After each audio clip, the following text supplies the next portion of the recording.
இப்பிறப்பும் எப்பிறப்பும் தொடரும் இந்த பாசம்.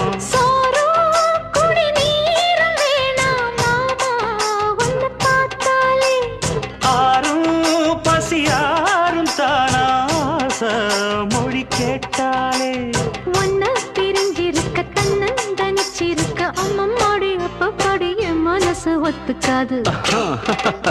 செந்தூர பாண்டிக்கு ஒரு சோடி கிளி கூ